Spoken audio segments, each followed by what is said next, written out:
You cannot just sit back and say, well, if it's the Lord's will, he'll heal, because I don't know that I would be alive if I had taken that approach, right? Because the enemy's not just going to say, oh, well, you've submitted yourself to God's will, so I guess that means we have to stop. No, that's not how it works.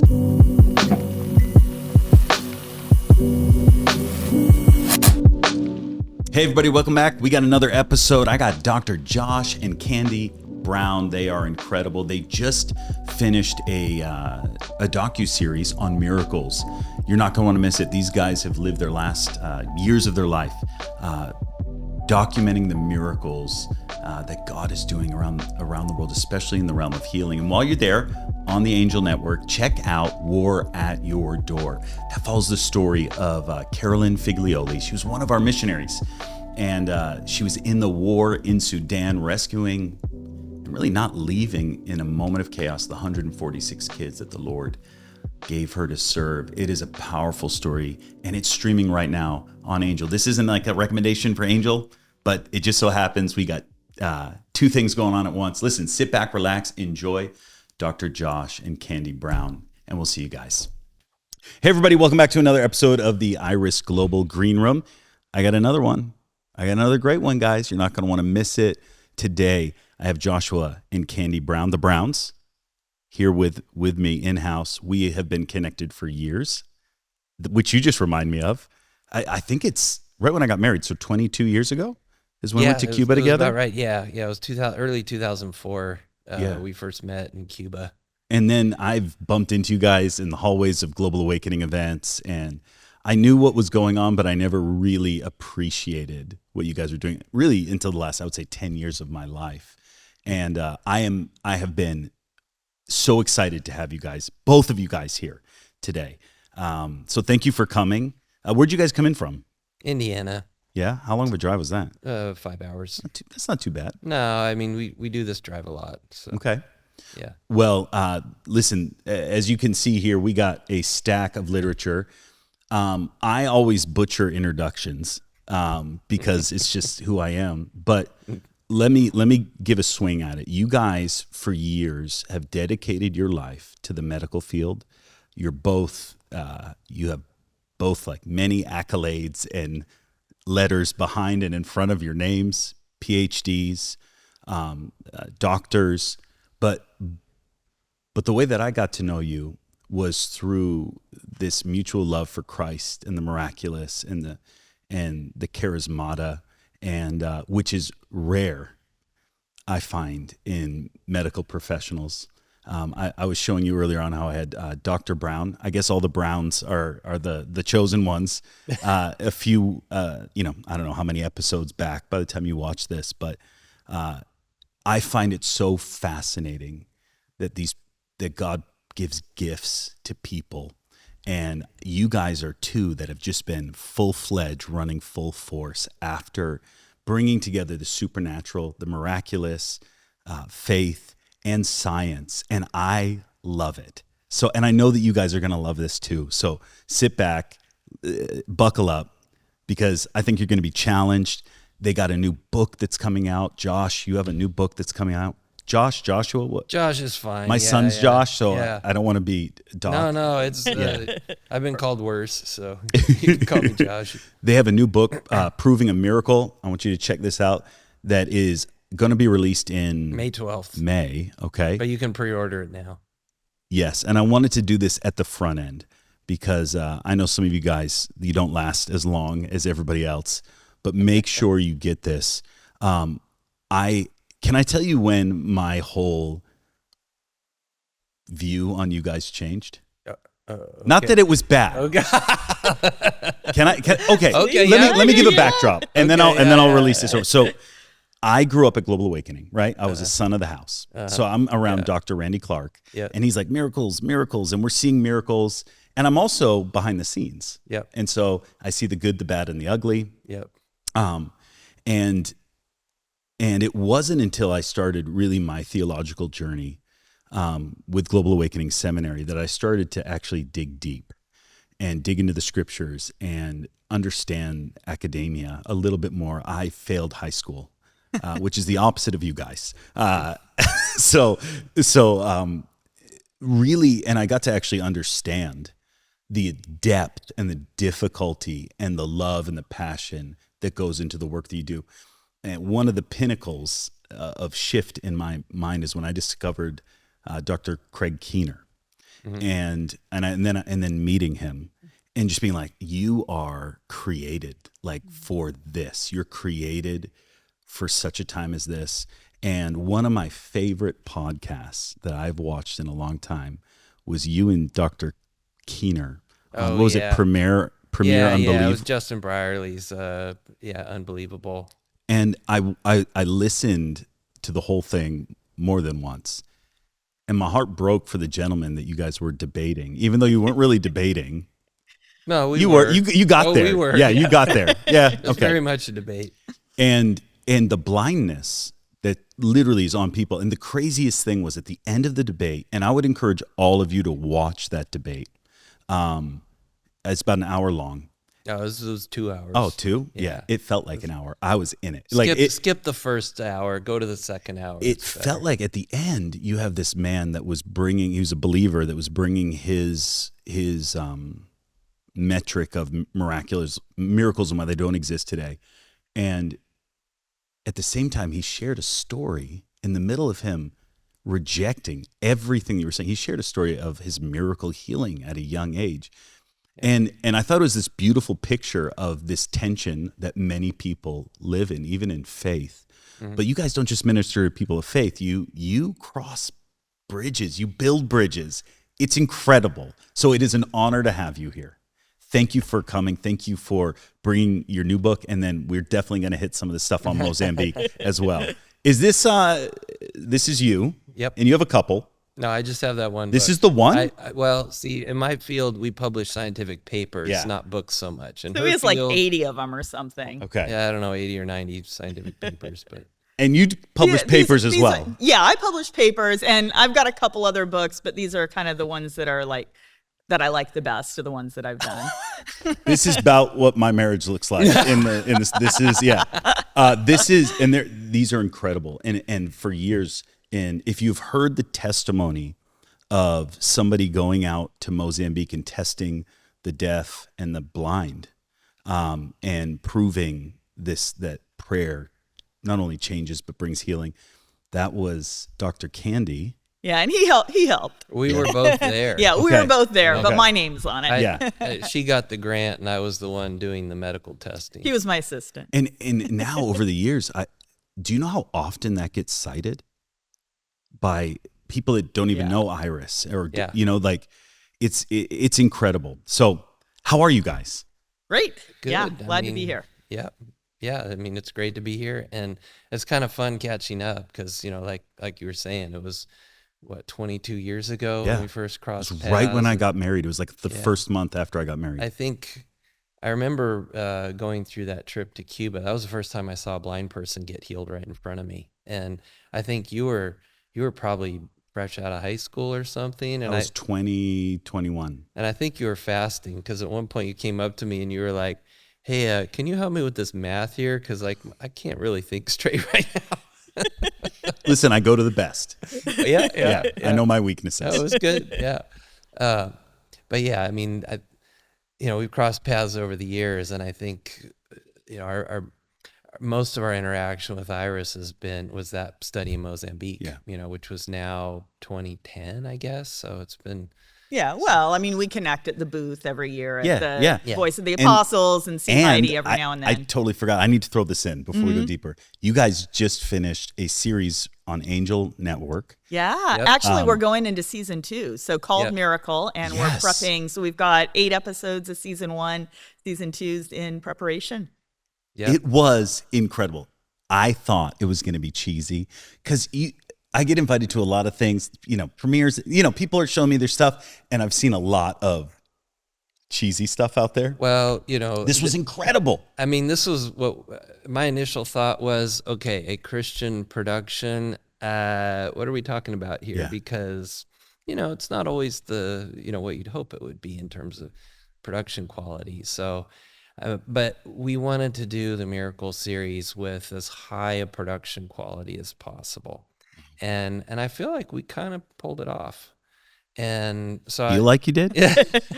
Listen, I never want to lose the awe, but when you hear a lot, we hear a lot of incredible miracle stories. Mm-hmm. I was weeping at the baptism.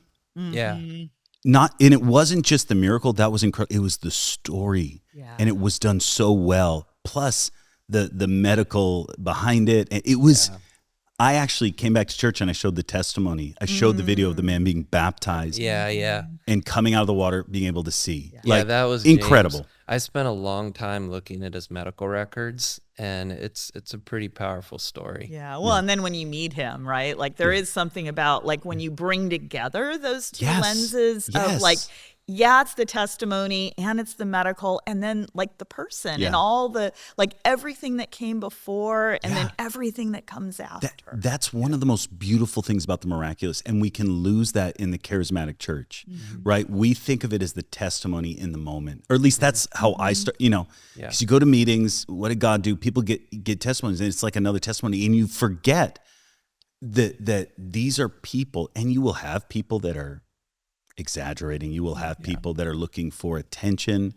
You'll have placebo, which is one of the things that you talk about in your book. Yeah. And sometimes you can just forget that these people, the stories behind what the miracles, it's more than just, now I can see. Yeah. It's a restoration of everything. Yeah. And I thought you guys captured that with Joanne Moody and the team. Yeah. So stunning. I was so grateful. And have you guys been getting good feedback from it? Oh yeah. I mean, we've actually been quite busy because like people like are asking for prayer ministry, which is great, and we love to pray for people, even if it's like over Zoom, like people all over the world contacting us. And so, and I mean, having like the musical dimension of the stories, that just I think really kind of captures a lot too. And a lot of the music was rising to the top of the Christian music charts now too. So that's always, I mean, that says, we were aiming for high quality. We hit it.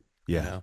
And the thing is, when you look at the miracles, like you say, there is a testimony in the moment, but the person who gets healed goes out and touches so many other people and so many lives. And the kingdom of heaven is like a little bit of yeast that works its way through the dough. Yeah. And I think we often read that passage and think, oh, okay, so like, an evangelist goes out and preaches or something. But it is that, but it's not just that. It's God touches one person and just massively changes their lives, and they go out and just be themselves and spread that, and it just spreads and multiplies because that affects other people who then affect other people. And that's what happened to me, right? That's what happened to us. Yeah. We had no plans of doing any of this stuff. None of these books were planned, right? This all started because one day I was diagnosed with a brain tumor, and that changed everything. And that put us on this whole journey now 23 years ago into desperately pursuing God, pursuing miracles. And that's how we got where we are today.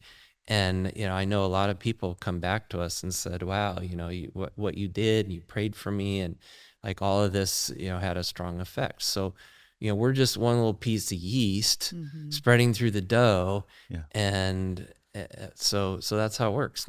So for you guys coming from a backdrop of, of course, education, excellence, citations, peer reviewed, what's been the hardest thing navigating the charismatic church? Because or the Spirit-filled church, the Pentecostal church, or what's been the greatest tension for you guys?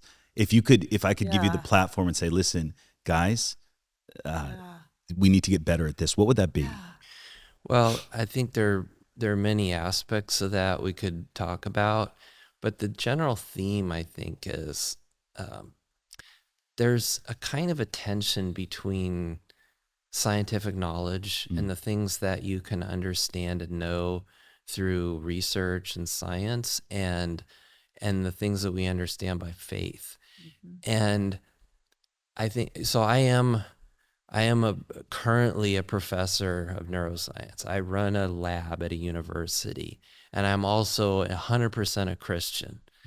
And I feel like for me, there's no tension between those, because I I observe carefully and I try to understand. And whether that's measuring brain activity or whether that's investigating miracles, they're all empirical questions. In other words, they're all questions that you can observe carefully and make conclusions about. And so I don't feel any tension between investigating how the brain works at the university versus investigating how someone experienced healing when they got prayed for. Yeah. Because they're all empirical questions. But the problem is there's this long history of antipathy and mistrust between the scientific community and the Christian community, and especially in the American church. I mean, the Western church, it goes back to at least Galileo, right? And then more recently, you have the Scopes monkey trial, which was here in Tennessee. And you have, then beyond that, there was all the creation, evolution, culture wars from the, 70s, 80s, 90s. And so I think there's this history of mistrust. And the problem is there are things that you can learn from science that are useful. And not only that, but as like, if you look at other religious groups, you look at, for example, Buddhists, you look at people who are Hindu faith, Sanatana Dharma, if you will, and I think they have felt less tension with science, and because of that, you see a lot of interest. For example, in 2005, I went to the Society for Neuroscience annual meeting. There was probably at least 20,000 neuroscientists in Washington, D.C. Do you know who the keynote speaker at that meeting was? No, who? In 2005? The keynote speaker at the Society for Neuroscience meeting was the Dalai Lama. Okay. And the Dalai Lama's message was, I like science. Let's talk. Let's do science. Yeah. And what happened out of that, and it was happening before that as of the early 1990s, was there are a lot of neuroscientists who are either Buddhist or sympathetic to Buddhism, and got really interested in doing scientific research to see what are the benefits of Buddhist practices, or at least Buddhist inspired practices. And so now there's a lot of papers published showing that, mindfulness can reduce stress. And there are debates about, is this secular, or is this religious? But one way or the other, there's a group of people who will perceive a lot of these practices like mindfulness meditation as Buddhist. And there's also a lot of scientific evidence arguing that these have positive health effects. And so the issue is the Christians have fallen behind. We have fallen behind because we have not engaged with science. We have basically acted in fear and mistrust. And because we have not engaged with science and invested in it, there is now a gap, because the people such as the proponents of mindfulness who have invested in science now have evidence that what they do is effective, empirical evidence, and they can then take that and make credible arguments that we should do what we're doing. You should let us do what we're doing in hospitals, in schools, in universities, in otherwise public places. And meanwhile, the Christians would like to say, hey, we'd like to pray for people for healing. But for example, in the UK, there was a group called Healing on the Streets that Candy and I were part of briefly while we were on sabbatical there some years ago. And they were actually forbidden from offering prayer for people on the streets in some cases in Bath in the UK, because the British Advertising Standards Authority said you do not have proper scientific evidence that what you're doing is effective, and therefore you may not claim that Jesus heals people through prayer. Wow. And so the issue is, if you want what you're doing to be accepted broadly as effective, you have to play by the rules of the game. And the rules of the game are set by science. And so as long as Christians refuse to engage, we're not going to have the influence that we would like to have. And meanwhile, these other religious groups do, because they are engaging, because they're willing to play the game. And I think that I see that in the question of what's the evidence for the effectiveness of healing prayer. But I think Candy sees that also in for example, other questions specifically related to alternative medicine. Well, because I think part of the dynamic is because there can be this mistrust that Josh is talking about with kind of mainstream science. There's still kind of like, but we need something, right? And Right. so there can be like, and especially I think in the charismatic world, because we have an openness to Holy Spirit's work, when something else kind of sounds sort of similar and maybe has some of the same, like you feel heat and tingling from like a Reiki treatment or some other kinds of alternative treatments, and the language is kind of spiritual and kind of scientific, that it can feel like, oh, well, this is a more natural, like it feels almost more Christian, more spiritual alternative to that kind of mainstream science. But we're not always asking the question of not just like, does it work, but why is this supposed to work? And so sometimes that can actually lead to some real problems with kind of, well, for one thing, using therapies that may not actually be all that effective, but also that can open up spiritual kinds of things that we may not want to be kind of actually opening ourselves up to. So what's the line then? Because I mean, I unfortunately hear a lot of criticism of our movement. I try to stay abreast on what's going on. Some of it I agree with. Some of it are things that I've been saying amongst friends behind, closed doors. I think recently there has been a little bit of dabbling in the New Age and the Christian faith. I think under the guise of, we're going to take back what the enemy's stolen, which is like, I understand maybe some of the thought process, but I don't. At the same time, I think what's pure is pure, what's impure is impure. Because I know that you've done a lot of research on yoga. Yeah. And that's a big thing. Like, it's a big thing. And I mean, there's a lot of things with like energy and language of like vibrational frequencies. And I mean, even things like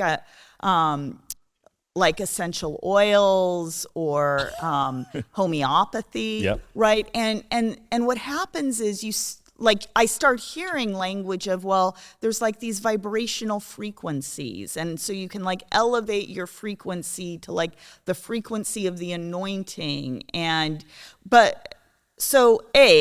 Something like a lavender oil is not a radio. It does not have megahertz frequencies, right? Like that there is no chemistry, there is no biology, there is no electromagnetic theory or physics that kind of connects with that.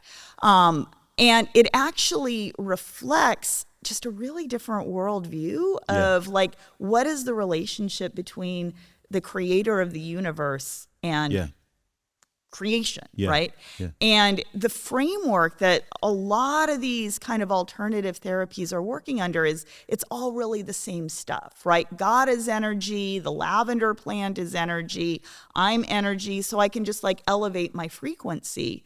But that misses that gap that God created us in his image, but we are not the same stuff as God. And the solution is not to like kind of work ourselves up to higher frequencies. It's to turn away from sin and turn towards God. And so I think where like a basic question to ask, right, is like, is there like a chemical, biological like way that this works, or are we just kind of using language that sounds scientific because we want to kind of like get that something we feel we're missing out on?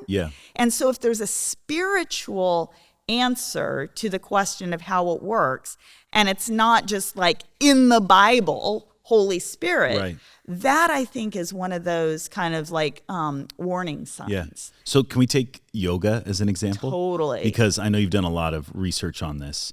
I grew up in a family that my parents were kind of, New Englander hippie, artist, free thinking, whatever's. And I love that about them. But when my mom met Jesus, and then took a few years for my dad to come along, but he did. I remember Halloween was taken out of our family. And as a kid, I didn't understand it. As an adult, I understand it. But most of my faith, I'm like, that, we're not celebrating, we just want to go get candy and hang out with our friends. But even now as a parent, I go, I can understand why my mom, it seems like there's this gray area where it's about your heart. Like, applying that to yoga, do you find, because there was a massive move, I want to say 10 years ago, I felt, of all of my friends or their spouses doing yoga. Yeah. And they'll be like, listen, it's stretching as God created stretching. Right. And but in that, I know that a lot of the poses are connected back to demonic entities. Like, where is the line? Because like the blood has set me free, right? I like to go into dark places and see captives set free. So I have no problem going into witchcraft festivals, or I've been even in India. I've gone, the Sai Baba's temple and the largest Hare Krishna temple, ministered there. But I look at that differently. I'm going in with a purpose to evangelize. You just talk about yoga for a second, if you don't mind. So with yoga, one of the, very related to what you're talking about, one of the kind of defenses that from kind of Christians who really would like to be able to do yoga and feel good about it is it's just like eating meat sacrificed to idols. And so the idol is nothing. And so as long as you're good and you've got your trust in Jesus, no problem. Yeah. Well, I mean, that passage in scripture ends up with be careful because you don't want to lead others astray anyway. But apart from that, I think the issue is who are we? What is the meat? What is the idol? And we think that where the relationship is where the yoga is the meat that's being sacrificed to the idol. But I think in a lot of ways, because of what yoga is, we actually are ourselves becoming the meat that is sacrificed to the idol, and we're also becoming the idol itself. And I need to unpack that. Yeah, unpack that. Yeah. So if you take the classic kind of sun salutations that open up many yoga classes, right? It's you kind of rise up like this, you bend down, you rise up again. That is a whole body prayer. It is a liturgy. And it was actually developed end of the 19th, early 20th century, that sequence, as a prayer to the sun god Surya. It's called Surya Namaskara if you go to the Sanskrit on it. And you rise up in praise, prayer, petition, you bow down and surrender and worship, and then you rise up realizing the true divine is actually within. Yeah. And we think in Christian circles about kind of, you believe in your heart, you confess with your mouth, right? Yeah. We're very word oriented, especially as Protestant Christians. I think Catholics kind of understand this a little bit better, actually. Okay. And so we don't recognize that whatever your intent is, whatever you're believing kind of in your mind, in your heart, you're actually entering into this embodied prayer, which is a kind of it's you're burning that savory meat that's attracted to the spiritual realm. And a lot of those poses are actually you're getting into the posture of an animal, which is a deity. And that's what I mean by we're becoming the idol, because we're actually taking on the form of a deity that is related to an animal, and we are kind of positioning ourselves and sacrificing ourselves to it. So what would you say to someone who's well, I don't know any of this. Now that I know this, or I'm listening, I'm doing yoga because all my friends are doing it. It's a way that I'm getting healthier, right? It's transformed my life. I feel purpose. I feel healthier. I can do more. My heart's better than it was physically, And now that you're telling me this, do do you tell people to leave? Like how have you navigated that? Yeah. I mean, I don't want to tell anyone what to do. Come on, right? we all kind of a little bit. Like, no, I'm just kidding. I'm just kidding. But I mean, I cannot, in good conscience, do yoga.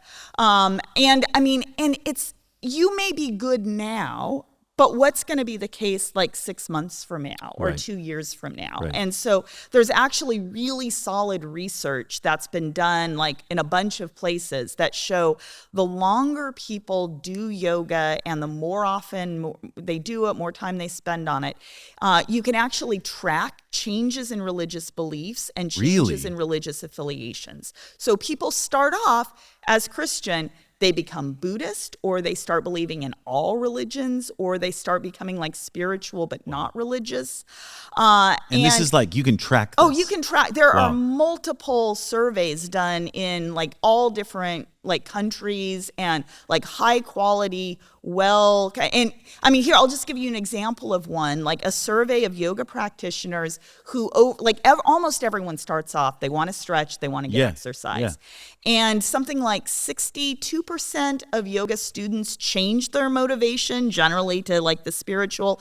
85% of yoga teachers changed. And if you look at like secondary motivations, it was like 100% changed over to the spiritual. And we're not talking like the God spiritual. Right. And if you actually look at like, there's a bunch of these programs that are like Christoga, Holy Yoga, Yahweh Yoga, that would be my next question. Moves. Right. Well, if you actually look at the books and the materials, there are things in a number of these that are actually pretty problematic. You find statements like Jesus is just like the vibrational energy Om that kind of vibrates through the universe, back to those vibrational energies. Or kind of like Holy Spirit is really just like pranayama, and I've got my chakras that I'm going to move my energy through. Wow. And these are Christian authors, but they're borrowing, and it happens often so gradually that you don't even notice that you're doing it. And so you may be okay today, but what's going to happen like some months from now? Do you really want to go down that route? And I mean, this is the reasoning of the developers of these yoga poses. They actually like have said things like this very directly. They say the reason we do yoga is to become one with God. And they mean like Brahman, not like Christian God. Like, I mean, and the idea is like when you do a posture like this, right, it not only represents like you uniting with the energy of the universe or the divine, it not only means you're like subordinating your individual consciousness to the universal consciousness, it's meant to bring that about, to actually change the spiritual realities and to change the way that you think. And so the theorists of yoga, they're saying it's not possible. And there have actually been Hindu leaders who are like directly speaking to Christians saying, well, you do realize you're going to disrupt your Christian beliefs if you're doing this practice that you're stealing from us, by the way. And so I think we're very arrogant to think that it's safe for us to just say, well, it's not the sun salutation, S-U-N, it's the sun salutation. We're devoting it to Jesus, or we'll just breathe in Holy Spirit. I think that's a very arrogant and very dangerous position. Let's go. You heard it here. You heard it here. I love that. There's a psychological aspect to this too, and that is, if you think about why the vast majority of people around the world become Christians, vast majority become Christians because either they were healed or they know someone who was. And we like to think that people become Christians because somebody went and preached really well. But that's not actually what drives a lot of it. It's because if you think about it, you're desperate, okay, which as I was, right, where I thought I was going to die because I had this brain tumor, and someone offers you healing, you in that desperation, you'll take it. And when you experience benefits from some practice, so let's suppose you're experiencing stress and someone says, well, this mindfulness will help you. So you say, well, I'm desperate, I'll try it. You try it, you experience benefits. And the benefits that you experience become the engine of change. In other words, it's the same across religions in the sense that if you go to a Christian meeting, someone prays for you and you're healed in the name of Jesus, you find yourself very interested in how this works. You want to know more. You want to know more about this Jesus who heals people. likewise, if you're stressed out and someone says you should try mindfulness, you go to an 8-week mindfulness-based stress reduction class, you feel better. Yeah. You feel relief. And then you naturally ask the question, I want to know more about this. How does this work? I want more of these benefits. And so it's very common. If you go to an 8-week MBSR, mindfulness course, at the end of it, they'll say things like, and, if you enjoyed this and you want to go deeper, then here's some local Buddhist retreat centers. Wow. And that becomes an engine of change because, of course, you want to know more. You experience benefits from this. It feels good. So, of course, you want to engage in it. And it's this paradox that we say that we believe things because of reason and logic and so forth, but that's not really why we believe things. We believe things because we have positive experiences with them. And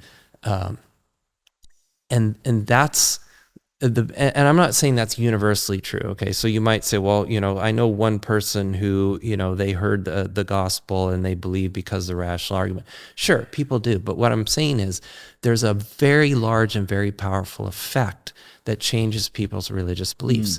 And so the issue is, let's turn this around. Let's suppose I went into a public school and I said, I'm an expert and these children need to connect their left and right brain hemispheres or something. And so first of all, they need some energy. And so we're going to give them bread and grape juice. And so they need to eat the bread first and then drink the grape juice. And then we're going to do an exercise that'll connect their left and right hemispheres. And it goes like this. Okay. Yeah. I'm crossing myself, cross, yeah. Right? Now, let's suppose I did that. Now, first of all, the families that aren't necessarily Christian or Catholic would probably look at that and say, that's religious. You can't be doing that with my kid. And I might say, but look, I did some science. There's nothing religious about this. It's just a purely, we're going to connect your hemispheres or something, which, by the way, I'm not actually claiming, right? But suppose I were, right? And to the extent that the kids experience that as pleasant or beneficial, they are now primed so that they go out and they see someone who crosses themselves or and they'll say, oh yeah, I did that and that was good. Tell me more about that. Right? You see, so the engine of change is not so hard to see now, right? Because you prime people that this experience is good, this experience is associated with this tradition, and now you are much more open to it. Yeah. Wow. I have a myriad of questions now. You made a statement. You said the vast amount of people that come to the Lord have experienced some form of healing. Or their friends or relatives. Yeah, I mean, this is something that, again, there's been solid research on. And I mean, this is something that one of these books kind of which one? Goes because I want people this to one here. I don't have the nice colorful paperback cover, which actually has Heidi and Roland on it, but I ran out of paperbacks of it. But this is like, I worked with a team of 17 scholars who are experts in looking at Christianity in all different parts of the world. And just about every single scholar in this book, so working in places like India and in like Ghana and Brazil, kind of et cetera, they all were saying the same thing. Like if you interview people, you survey them, you do the research, in a lot of countries, like 80 to 90% of conversions to Christianity are because of a personal healing experience. Really? And that's like true in places like China, in Nepal, like a lot of the growth, which has really been rapid in East Asia and Southeast Asia in recent years, it's heavily fueled by healing experiences. Have you ever brought that evidence to the cessationist? What do they say to that? Well, I mean, there's a lot of people who say that they're cessationists now, but I mean, I think you may be a part of a cessationist church and say, in theory, I don't believe that this happens anymore, but still, when you're sick and your friend is sick, you're still going to pray for healing. Yeah. So I think it actually ends up collapsing. So, I mean, the argument you hear from your diehard intellectual cessationist is going to be like, well, it's psychosomatic, or maybe it's demonic, which that still doesn't quite make sense to me, how you can think it's demonic if like the spiritual things have ceased. But I do hear that argument. And so it ends up being this kind of functionally materialistic, deistic, naturalistic kind of position that God is not actually actively involved in the world. So it ironically turns out to be like more of a scientific naturalist position than your most hardcore scientific naturalist. Well, for me, it's intellectually incongruent with the rest of what they speak or preach or share about, because once you dismantle in the hardcore cessationists, I think maybe the gentleman that you had the conversation with on the podcast, what they end up having to do is just, there's no dreams, right? So then you have to shut down how Jesus is appearing to Muslims. That can't be God, right? Okay, so he doesn't speak today. I read a book called, it's actually been a couple of years, but it was like God doesn't speak, or what, and it's one of the leaders of the cessationist kind of bandwagon, and it was like one of the most depressing books I've ever read. It literally was, and it was sad, and I felt like it was a story of like, I reached out to God early on in my faith. I didn't hear or I didn't feel what everybody else was. And it really is based off of their experience, which I think makes me the center of my experience, the center of the universe, which becomes the critique that they give the charismatic. Like, you're just basing this off of experience. Yeah, but they are too. Yeah, right? They're basing it off a lack of experience. Yes. Or experience of disappointment, right? Because, John Calvin was sick, right? Like, he was chronically ill, and he was trying to justify why he didn't have miracles. Benjamin Warfield, his wife was in bed sick for 30 years and was dying when he wrote the book Counterfeit Miracles. And he'd prayed for her and she wasn't healed. So it was coming out of personal pain and disappointment and a lack of experience of the miraculous. And I have nothing but sympathy for that. Yeah. Right.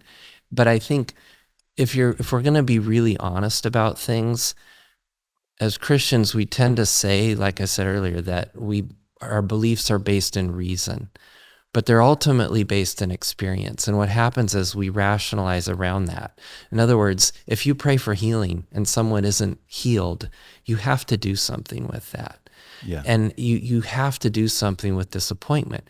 And you can either say that I believe God heals, and for whatever reason, I don't know, we haven't got it this time, or you have to build a theology that explains why you didn't experience healing. Yeah. But you have to do something with it. And that's why I say that it's ultimately experience that drives our theology, however much we try to deny it. So talk to me about word of faith. Because, can I give maybe a little bit of where I stand with it to muddy the water some? The original theology of the word of faith, at least if I go back and see the kind of the founding fathers, I love a lot of what they say. I think a lot of what we see today can be dangerous, is dangerous, can be dangerous. Yeah. I was just at a well-known word of faith speakers school, and one of the reasons why I love them and I see the balance is because they'll bring someone like me in. Yeah. And so like they're not scared of it doesn't have to be so dogmatic. They appreciate the entirety of the body. But I see a lot of isolation, a lot of like rules, laws, and I think people have suffered. People have died. Yeah. Oh, totally. Because of that theology. Well, and if we had run with that theology, I don't know that he would be alive today, right? Because like one of the premises of word of faith is like, once you pray, you just believe it and you stop contending, right? And he got prayer over and over and over and over again. Yeah. And I think this is where, like, I think you're right. Like, if you trace this back historically, I think early word of faith. E.W. Kenyon.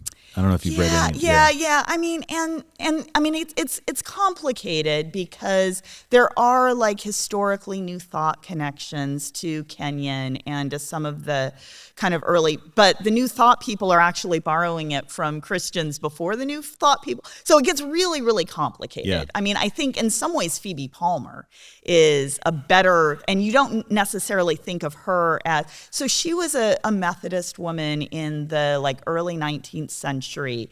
And she had been like trying for 11 years to get like an experience of like sanctification or like an experiential witness that she had the second blessing. Yeah. And she just never had it.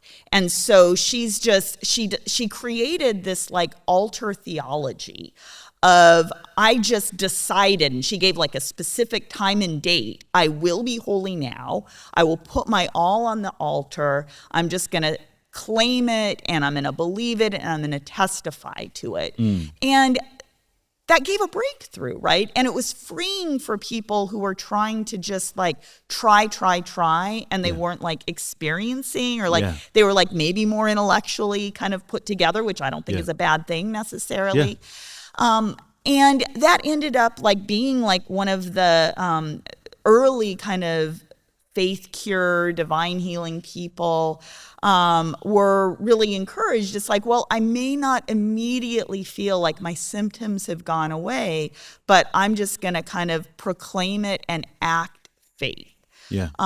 And so that can be really, really good, except when you start kind of just denying reality of like there are actually symptoms, when you are afraid of medical science and you start to like think that your faith depends on whether you do or you don't use medicine. Yeah. And when you tell people that they can't pray over and over again. Because I mean, along with the pattern that I found in like this book here, the Global Pentecostal and Charismatic Healing, along with the pattern of people come to Christ through healings, it's also a pattern of like, it's the people who persevere and they chase after Jesus and they don't take no for an answer and they pray over and over again. I mean, I think in a lot of ways, like early Vineyard, early John Wimber is just such a great model for this, because I mean, this gets us back to like, what are we basing our theology on? Is it Bible or is it experience? And I mean, early Wimber, right? I mean, he wasn't seeing healings. Right. He was just praying and preaching healing because the Bible says it, right? That is your Bible. Yeah. That is not your experience based. And when he didn't see the healings, right, his answer was, well, if the kingdom is already and not yet, I'm going to press in and I'm going to pursue. Right. And I mean, I think this is where like one of the really helpful frameworks for us, and I mean, we were introduced to this through Randy Clark, who was kind of referencing the theologian Gregory Boyd, talking about the difference between a blueprint theology, which would be your cessationist, kind of very reformed Calvinist, like if it is this way, it must be God's will. Versus a warfare theology. If we're not seeing the breakthroughs, if we're seeing evil, well, there's a warfare, right, between the kingdom of heaven and the kingdom of darkness. And that's why Jesus said, here the kingdom is coming. And that's what we're pressing in for, and that's what we're persevering in. So blueprint versus, what was the other? Warfare, right? Yeah. So blueprint versus warfare. Like I think that speaks to the rigidity, right, of a lot of people's thinking. Warfare is, I'm in a battle, right? There's an enemy, right? And depending on how I move, what I do, that battlefield will shift or change, or whether I have a lot of people with me and a large army. The blueprint, I think, as you share that, it speaks more to systems, right? A, B, C, D, 1 + 1 = 2. Everything fits into an understanding. So this is one of the things that I get asked questions all the time.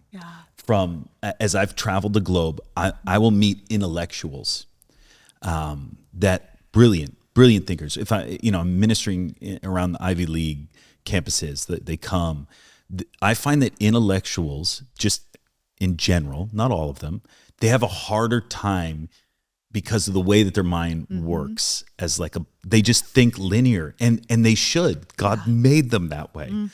What do you say, being two intellectuals, Right? And Yeah. like how would you minister to those who are like, I believe in the miraculous. I've read this stuff. I've just never seen it. I'm struggling with my faith because I want to be that soft. I'll believe anything. But the way that God made, I just can't be, I can't do that. Well, so I think the issue there, and it touches on what we were just talking about with Word of Faith, right? So for the Word of Faith movement, the solution is you just have to believe. And if you don't believe, then you have to try harder until you do believe. But that's not how our brains work. Because like the way our brains work, there's a whole lot of scholarship that basically focuses on how beliefs form. And this is something I touch on in the early part of my book. And that's proving a miracle. I don't want to interrupt, but that's proving a miracle. Yeah. And guys, I don't normally do this. Anyone that's watching this, I always do books at the end because I don't care. I care in this situation. I really, really care. Yeah. And what you guys have given your life for is so important. And I want everybody watching this, all of you, to grab a copy of this. You've never heard me ask that. In all of my podcasts, we are living in a season where this is so important. So Proving a Miracle, I want you to go out and get it. Even if you're not going to read it, I want you to give it and give it to a friend that you know will read it, because we need to support what these guys are doing. But get it, and you should read it. I interrupted you. Yeah, no, I mean, I think I wrote that book with the goal of writing a book about miracles that would be sensible to a scientist. In other words, these are my colleagues, right? These are people I work with, right? I don't want to write a book that's not going to be a really intellectually strong treatment. And I don't mean hard to understand. I mean just, well-grounded. It's really readable. I wrote it to be readable. Yeah. But it's intellectually, it's grounded. And I also wrote it with the goal of it being an encouragement to Christians. Now, that feels like a hard thing to manage, but I think that's what I did in that book. And so on the point of beliefs, the way we form beliefs is you start off with, you can think of it as a probability. So for example, how likely, on a scale of 0% to 100%, how likely is it that I'll get healed? Or how likely is it that miracles happen? Yeah. Or how likely is it that Jesus rose from the dead? Right? All of these things, you can understand beliefs as your understanding of the probability that something is true. 0% to 100%. Okay. And if you think about it that way, that's actually a super useful way to conceptualize it, because there was a guy in the 18th century, Reverend Thomas Bayes, who was also interested in these questions, and he developed a way of thinking about how we form beliefs and how we update beliefs. And so he developed something called Bayes' rule, which is this probability theoretic construct that is used everywhere in psychology and cognitive science. And it basically says that the question of whether you believe a particular thing is true, like let's say whether you believe that I was miraculously healed of a brain tumor, will depend on two things. First of all, whether and how much you believe that miracles ever happen. And second of all, whether you think that given the evidence in a particular case, and given that supposing you think that miracles do happen, what is the evidence in this particular case that a miracle happened?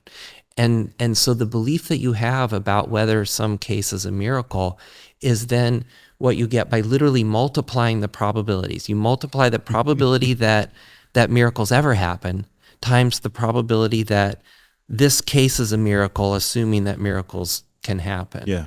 Okay, now that gets a little into the weeds, but the point is there's a follow-up to that, which is even more useful, which says that you update your probabilities. In other words, you update your beliefs based on the experiences that you have. Okay, now in a sense, you probably don't need Bayes' rule to get there, but I think that speaks to the Word of Faith approach versus perhaps other approaches, because with Word of Faith, it's you just have to believe. But I think if for me, I had never seen a miracle. I didn't know whether miracles happen. Yeah. And I only went looking for them because I was desperate for one. Yeah. And the more I saw miracles happen right in front of me, I mean, that trip we were on to Cuba all those 20 some years ago, that was the first time I saw a blind person get healed. Wow. The very first day we were there, person was walking down the street with a white cane. And of course, the 20 some people on our team were like, oh, cool, a blind person with a cane. Let's go see if he'd like prayer.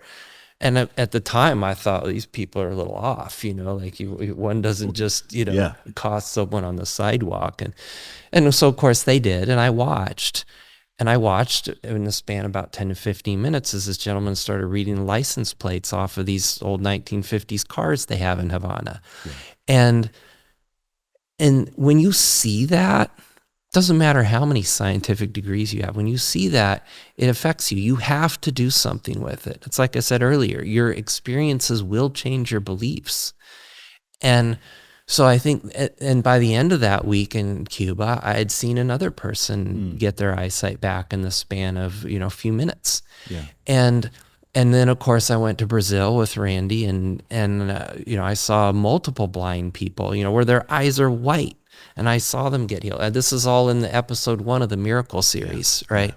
Yeah. And all of that had a profound effect on me because when you see the miracles happen, it causes you to update. So if you think about terms of probabilities, the probabilities, in my view, that miracles happen was now much greater than 0%. And it was steadily rising, and every miracle I saw increased my belief that miracles happen. And every increase in my belief that miracles happen also increased my faith, that is my belief that I too could be healed. Yeah. And so I think the solution, if you say, well, I'd like to believe miracles happen, but I don't know. The solution is not to just try harder, like, right.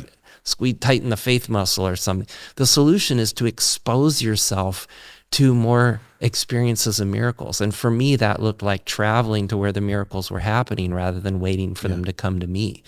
So I think that in my view is like, that's how beliefs change. You have these experiences. It's like what we said before. A lot of people become Christians because they experience healing or they see a friend or loved one experience it. And again, it's that experience that drives the change in beliefs. So I have I've been processing cynicism in this last season of my life. And I've seen a lot of people get cynical. Yeah. And as I've been teaching about it, basically a cynical person was once a hope-filled person or a faith-filled person that was hurt or wounded and doesn't want to be hurt or wounded again. Yeah. Yep. I don't look at them as like these pariahs or like bitter. Yeah. I think cynical, there's a line between like bitterness and cynicism. Being a neurologist, can you talk about what is the difference between somebody, or is there a difference between somebody who's lacking faith, or they're wrestling with the miraculous, they're wrestling with the power of God, and cynicism? Yeah. So I think, first of all, just one minor logistical point. So I'm a neuroscientist, but I'm not a neurologist. So neurologists seem, oh, that's okay. All I know is brain is in there. So yeah, I don't want to, misstate my credentials, right? So I'm qualified to do science, but I don't see patients. Okay. Right. So I'm not a practicing physician or, but thank you for clear. Yeah, no, it doesn't change my question. No, right. No, I'm with you. I mean, I think I still know what I'm talking about, but I think, Candy and I could tell you all kinds of stories of the ways we've been hurt in the church, the ways, we've experienced disappointment, ever since I was little. And I even talk about some of that in my book, the way my family was severely hurt in the church. And I think the problem with churches fundamentally is that they're made of people, and people are sinful, and people hurt each other. And that happens in the church, it happens outside the church. And I think, there have been seasons in our lives where we've had to just take a step back and kind of recover. And I think, so part of the cynicism comes from just being hurt and disappointed. But I think there's also a related aspect of, if you look at miracles and you're looking for miracles and you don't see them, you're disappointed, then you have to ask hard questions. And I think, the podcast you referenced with Justin Brierley, there are reasons why people would come to a certain cynicism about miracles. And as we said, it often comes out of disappointment. But I think part of what I've tried to do in this book, Proving a Miracle, is to really ask those hard questions, because my training as a scientist is to think critically and to ask hard questions, to ask questions like, was that really a miracle?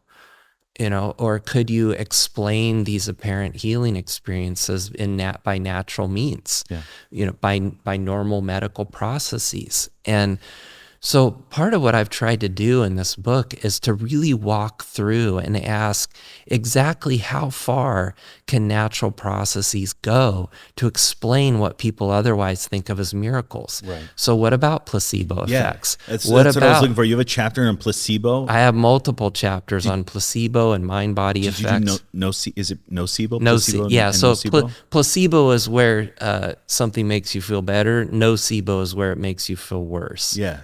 And the thing is, I think so first of all, let's just be clear that placebo effects are real. Yeah. Okay.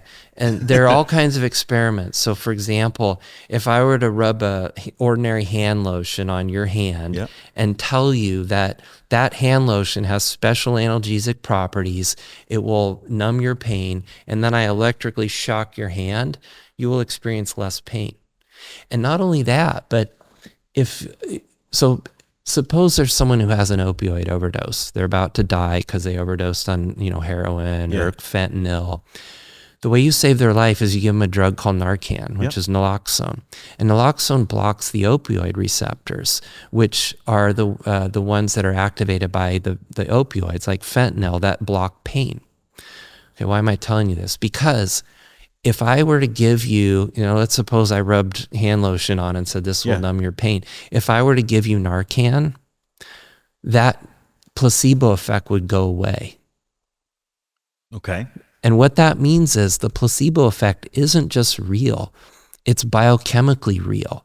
In other words, you can explain how it works as involving very specific chemicals in your body. Wow. And we understand how that all works now. And it's not even just one placebo effect. There are multiple placebo effects. So other kinds. What? Well, so for example, your body makes chemicals that are chemically similar to opioids. They are opioids. They're like fentanyl, but your body produces them. Your body produces substances called endocannabinoids, which are similar to cannabis, right? To THC, but your body produces them. And all of those can reduce pain.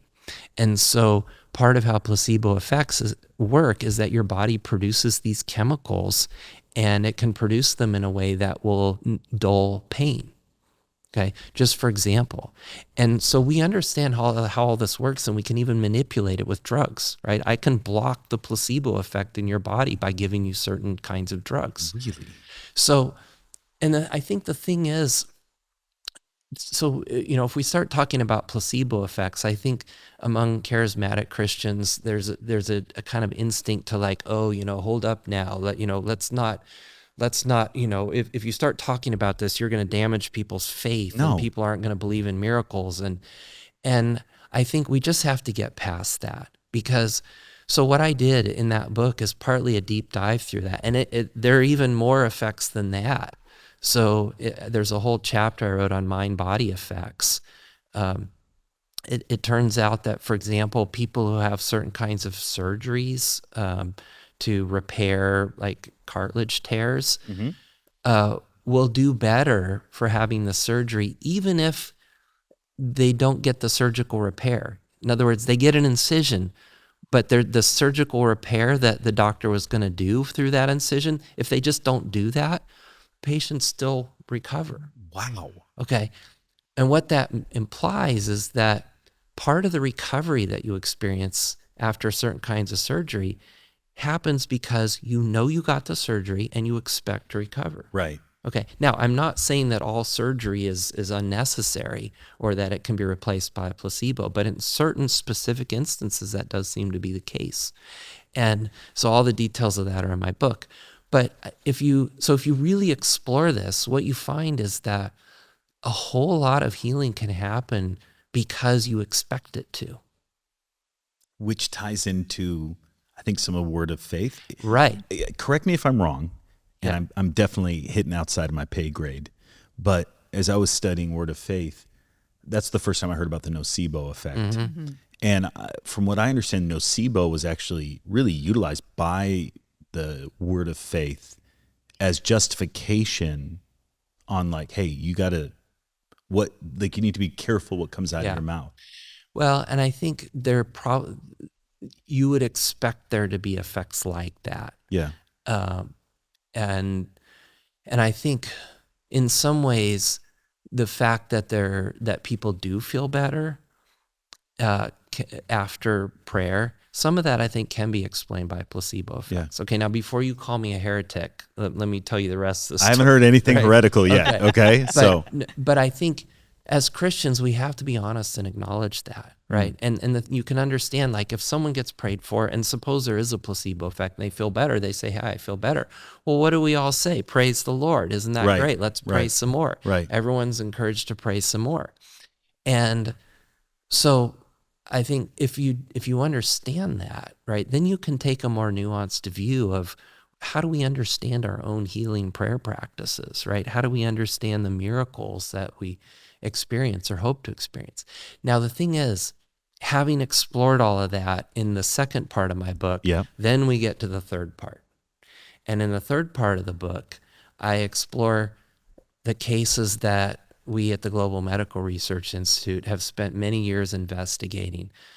We've looked at cases of blindness healing, people who were unable to eat, and we've looked at their medical records. We've consulted with medical specialists, and we've asked questions like, is there any natural or medical way to explain how this person was healed? And could placebo effects possibly explain this? Could mind-body effects possibly explain this? Right. And I think in a lot of the cases we've looked at, the answer has been, yes, you could explain that. It's unlikely, but it's not impossible. But in a number of cases, there's simply no explanation. Would you like Dr. Randy Clark, who did, the metal stuff with metals disappearing, that can't be like placebo, nocebo? Yeah, so I mean, if a piece of metal disappears, then that's not really in the realm of what you can explain with a placebo. Or like effect. An organ forms. I mean, I've seen letters from doctors, where the doctor wrote, "I, as a surgeon, surgically removed this person's kidney, and I examined them a year later, and the kidney grew back, and the patient said she got prayed for, and now her kidney grew back." That just doesn't happen. Okay.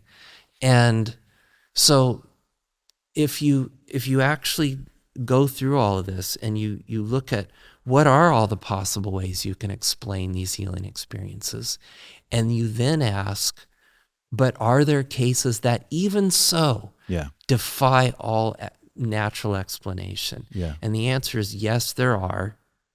And I think it's another question beyond that as to how then did that happen? Did God touch them? Was it an angel? And speaking as a scientist, I can't really say scientifically how that happened.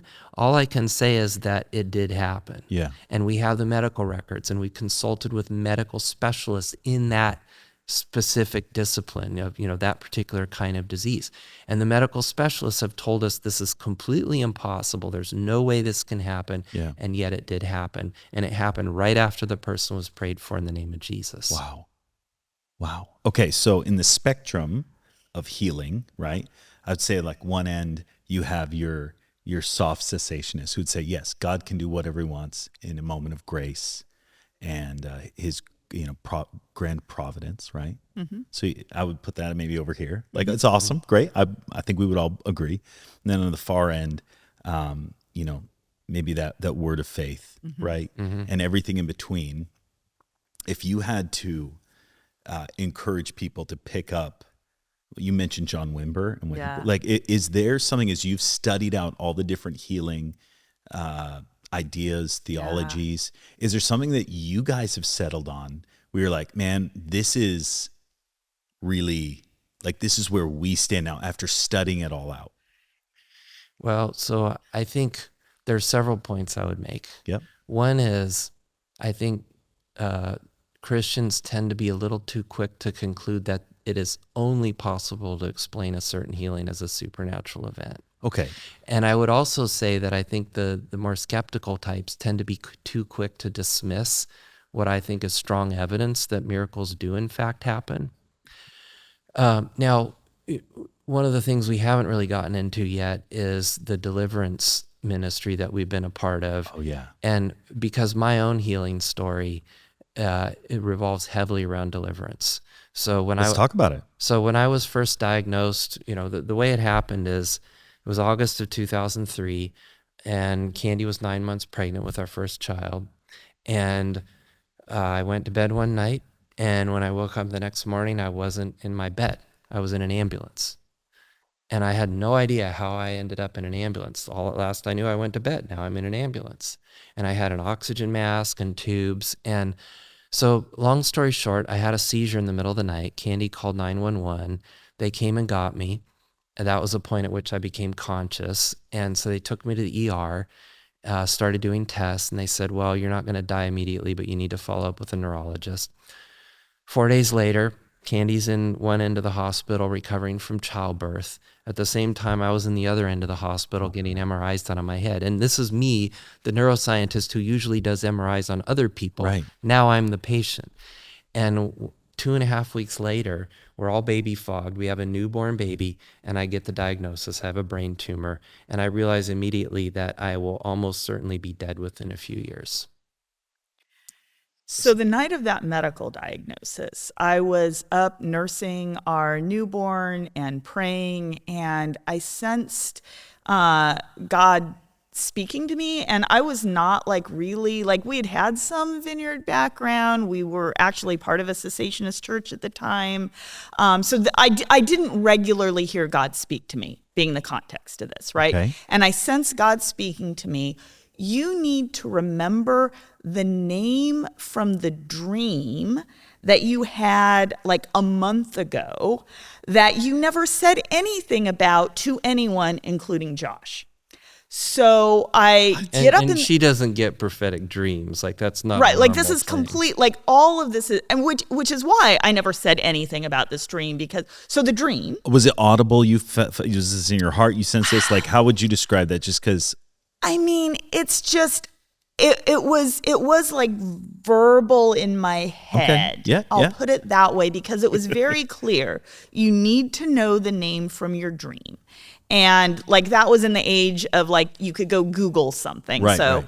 And so to back up, right? Okay. So about a month earlier, it was a dream where I just heard a voice and saw a face. They were both bad. And it was, my name is such and such. And it was this very specific, unusual, proper name. And I don't like to give it oxygen, which is why I don't repeat it. It's not one of the standard ones that people talk about either. I've never heard reference to this in any subsequent deliverance context, right? And I'm going to kill you. Right. And I'm going to kill you or destroy you. And it was kind of a collective you. Okay. And that was but I couldn't quite get it out of my head. So I sort of had prayed about it a couple of times, but then it would just forget about it. And that's why it was so out of the box, I never said anything. Yeah. So at any rate, I Googled this name the night of the medical diagnosis, and it was that's interesting. And it was the name of the code book for a particular religious group that we had actually had an interaction with someone from that group in the park across the street from our house. And Josh had gone back and forth with this person who was evangelizing for this group, which we didn't think was a super good group. We went back to the prayer group that we led in our cessationist church, and we basically started praying against this group in a way that subsequently subsequently, we have concluded was a very bad idea. Like if people have kind of read John Paul Jackson's Needless Casualties of War, that's what we were doing without knowing we were doing it, right? I have never heard this part of your story at all. Well, because no one, like, people want to sanitize this, right? So back in the tangent, right? You're like, what are things charismatics need to do better? We need to not be afraid of deliverance ministry. Come on. That's one of the books I'm working on. Is that. Will you come back? Oh, totally. And there's another piece of this. Like, there's another book in terms of models. I want to get to that in a bit. But here, so we need to not be afraid of this, because I also don't think he would have been healed if deliverance hadn't been a part of this. So at any rate, all of that to say, so we were like praying in ways we shouldn't have been. And I think this was like totally like self-inflicted backlash, right? That we were taking on stuff we had no business to be taking on. And which is why it had no problem telling us its name, because it's like, I'm so high ranking, you're not going to get rid of me. And so I let him sleep. You're like, yep. Next morning, I walk into our bedroom. He's waking up. I'm like, hey, so I never told you this. Here's this dream. Here's this name. Does this mean anything to you? And he says, no, but I feel really agitated. Like I just drank 2 gallons of coffee from someone who never drinks coffee. And I think we need to pray right now. So we start praying, and immediately, like, I have no idea why I prayed this. I'm like, well, if there is a spirit named such and such, then leave us alone in Jesus' name.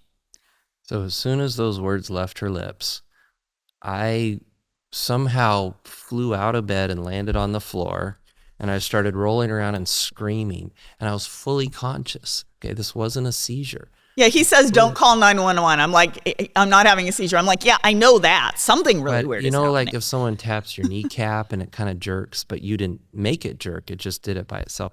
My whole body was doing this, just shaking. And so then she says, and keep in mind, we had almost zero experience with deliverance. I saw it once in college. I thought it was weird. I had no idea what to do with it. So she says, well, if it's a demon, tell it you belong to Jesus. And so I said, well, I belong to Jesus. And my throat locked up. And so at that point, we're like, oh. So yeah, and his head would, like, every time I would say seizure, tumor, or the name from my dream, his head would like whip around and he like snarls no at me in this like very movie kind of voice.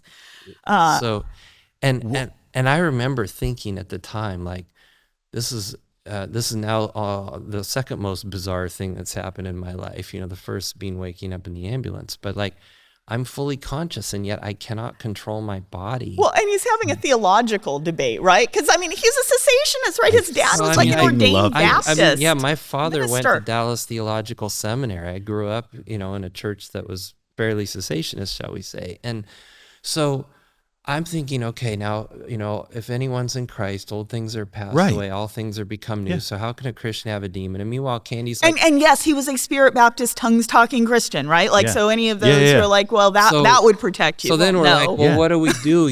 There's no pigs around here. Where do we send it? And so we're like, well, we've got a house cat, like... Stop. You're joking. No, are you serious? Was seriously our reasoning. So like, literally what I did, I commanded the things to go into the squirrels outside the bedroom window. No, nothing. They didn't. They didn't leave. So anyway, so Candy's like, well, we should call the church. So we called the pastors of our cessationist church, and she's like, can you help? I think my husband has a demon. Okay, so 5 pastors from the cessationist church all file into our living room, and by that time, I'm kind of sitting on the couch, like.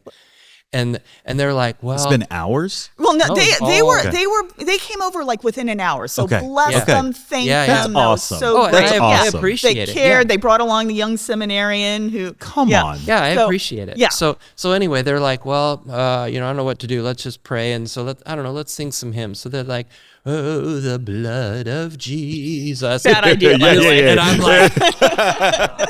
And so I was rolling around on the floor screaming, and they're like, the blood of Jesus. And the seminarian later, he says to me, he's like, I didn't know what to do, but I was holding your feet down for you. And we're like, thanks. Okay, well, thank you. And so after about an hour of that, like, nothing was accomplished. And they're like, well, look at the time, we got to get going. But they're watching you manifest. Oh, yeah, they're totally watching, watching And this, and they had no framework for this at all. So, I mean, we didn't either. so they headed out, and I mean, the one church person who wasn't there was the head pastor, who came over a week later because he wanted to kind of help out. And by this point, we'd found like a closet charismatic who pointed us to the citywide intercessory program, which is another story. But he came over and he said, I just want to make sure that you don't lose your faith when he isn't healed. And so stop praying for healing. It's ridiculous to think demons attack parts of the body. That's just obviously superstitious. And he started to tell us a testimony of someone diagnosed with a brain tumor who lived longer than expected, but who was currently dying right then. I totally understand that pastor. I totally do too, right? It comes out of disappointment. Yeah. Like he probably saw this happen to people. And you do so many and like this funerals. was so not helpful to us. So, okay. I have so many questions. So you have this group. group. Well, let me suggest that I tell you the rest of the story because I think that might answer some of them. So can I just ask one quick question Okay, before you do? Yeah. So you have these 5 young seminarian. Well, one is the young seminarian, and then it's the other 4 senior leadership They didn't people. go back and were like, listen, we just sat in a crazy room for an hour. No one ever told us that. Like, we never really interacted with them. Because at that point, we blessed, we forgave, and we went and we found a church. And the Lord, so graciously, put us around, such helpful people. But apart from the senior pastor, none of them ever, came back and said anything. I would love for you to call them up and be like, hey, what were you thinking? But anyway, please finish your story. So we did go back to church in this, closet charismatic case, and our church was like, psst, there's a prayer meeting across town. They can help you with this sort of thing. And so we're like, okay. So I walk in, and this was, basically a little, Pentecostal charismatic prayer meeting. And I walked in and they're like, oh yeah, we heard about you. We heard you have a demon, we can help you with that. And so I'm like, well, I hope this isn't going to hurt, but so I sat down and they're like, okay, you spirit of this and this thing, leave him in Jesus' name. And I was like, I don't feel anything. Yeah. And then they'd say, and now this other kind of spirit, leave him in Jesus' name. Well, then started manifesting. I vomited. I broke my glasses. And remember, I'm still a scientist, right? I still have, I think, my faculties about me. And so I'm living this and what do you do with it? And so they spent 3 hours.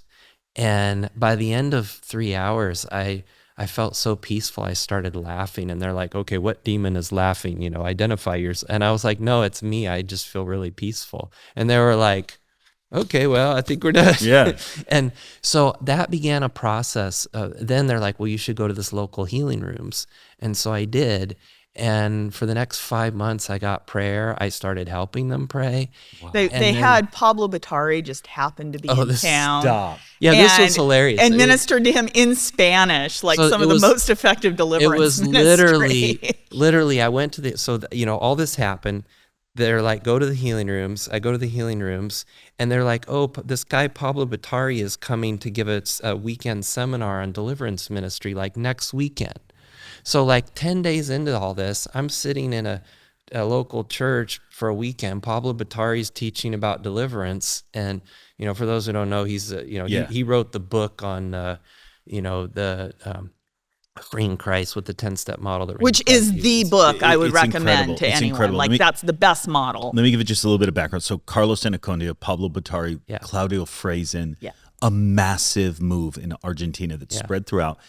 They would have deliverance tents with thousands in them. And that, from stadiums. It, literally, I saw Carlos Anacondia in Pennsylvania. Oh, wow. And he wrote the book, Escúchame, Satanás. I love that Satan. book, yeah. He, as he was ministering over someone, there was this one woman, she came up, she's super, super demonized. She had a golden necklace around her neck. And as I watch it as he's praying, it just drops onto the floor, and it was like this.